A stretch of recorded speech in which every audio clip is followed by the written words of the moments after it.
ഇരിക്കും. ഏത് പ്രോഗ്രാം? ഇത് തട്ടിമുട്ടി. തട്ടിമുട്ടിയാ?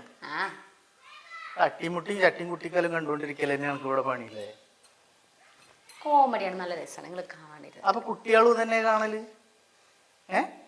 തുടങ്ങി. അല്ല, ഇത് കാണുമ്പോ കുട്ടികളും തന്നെ കണ്ടുകൊണ്ടിരിക്കുവല്ലോ. എന്ത് കോമഡി ആണോ? സീരിയലൊന്നും അല്ലല്ലോ, പ്രണയോ അങ്ങനെ വേറെ ഒന്നും അല്ലല്ലോ. പ്രണയാണെങ്കിൽ എന്താ കുഴപ്പം? എന്താണ് എനിക്കറിയില്ല, നിങ്ങൾ ഇതിന്ന് കണ്ടാണ്. എനിക്ക് ആ ഒരു കാര്യം പറയാനുള്ളൂ, ഞാൻ ഇവിടെ നാട്ടിലുണ്ടാവലില്ല. കുട്ടികൾ പഠിക്കുന്ന നേരത്ത് സീരിയല് കോപ്പ് എന്നൊന്നും പറഞ്ഞിട്ട് ഇരിക്കാൻ നിൽക്കണ്ട. അതൊന്നുമില്ല, അതല്ലേ ഞാൻ ഈ പകലിരുന്ന് കാണുന്നത്. ശരി, കണ്ടോളൂ. ഇതിപ്പോ എന്താ കോമഡി? ഇതാപ്പോ കോമഡി. നിങ്ങളെ എപ്പോ നോക്കിയാലും ഒരു കാര്യം ചെയ്യും, ഇന്നെ നിക്കിളിയാക്കി ഇത് കണ്ടിട്ട് ചിരിക്കാനാ. പോയിക്കോളെ അവിടുന്ന്. അല്ല, നിക്കിളിയാക്കിക്കോ. വെറുതെ